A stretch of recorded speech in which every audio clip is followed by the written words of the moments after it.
Sorry. Excuse me আপু। জি, আমাকে বলছেন? হ্যাঁ, এই শাড়িটা অনেক সুন্দর না? আমার বয়ফ্রেন্ড আমাকে গিফট করেছে, আর ওর সাথে মিট করার জন্য আমি এই শাড়িটা পরে যাচ্ছি।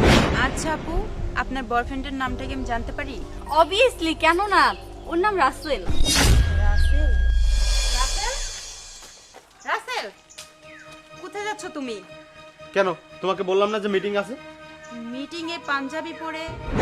আরে আজব, আমি মিটিং এ যাচ্ছি, পাঞ্জাবি পরে যাব না ফর্মাল পরে যাব সেটাও তোমার কাছে আমার জিজ্ঞেস করে যেতে হবে?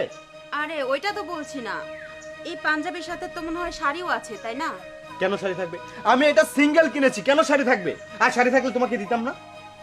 না, আমি তো সব সময় দেখি এটা তো কাপল ড্রেস, এটার সাথে তো শাড়ি থাকবে। অতিরিক্ত বুঝো তাই না?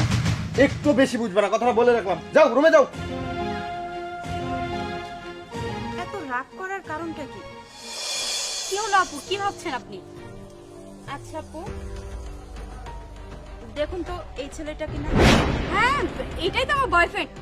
আচ্ছা, ওর ছবি আপনার ফোনে কেন? ও আমার হাজবেন্ড, আর ওর সাথে বিয়ে হয়েছে আমার 3 বছর যাবত। কি বলছেন আপনি? ওর সাথে আমার রিলেশন 2 বছর যাবত। ওর ঘরে যদি বউ থাকতো তাহলে আমি অবশ্যই বুঝতে পারতাম, আর তাছাড়া ও সবসময় আমাকেই সময় দেয়।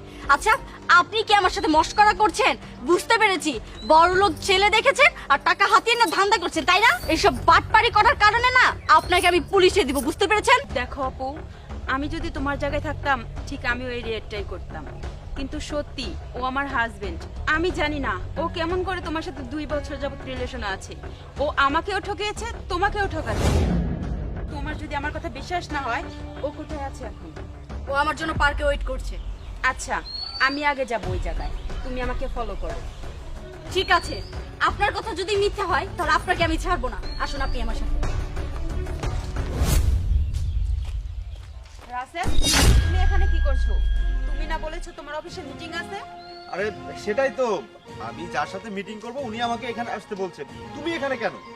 ও, অফিসের মিটিং বুঝি আজকাল বাগানেও হয়? আরে আজব, এখানে আসতে বলছে আমার ক্লায়েন্ট, আমি তার সাথে এখানে মিটিং করব নাকি অফিসে মিটিং করব? তুমি এখানে কেন এসেছো? ও, আজকাল বুঝি অফিসের মিটিং বাগানেও হয়? আরে আজব, আমার ক্লায়েন্ট আমাকে এখানে আসতে বলছে, তো আমি এখানে আসবো নাকি অফিসে গিয়ে বসে মিটিং করবো নাকি? ও আচ্ছা, তাহলে এটাই তোমার অফিসের মিটিং?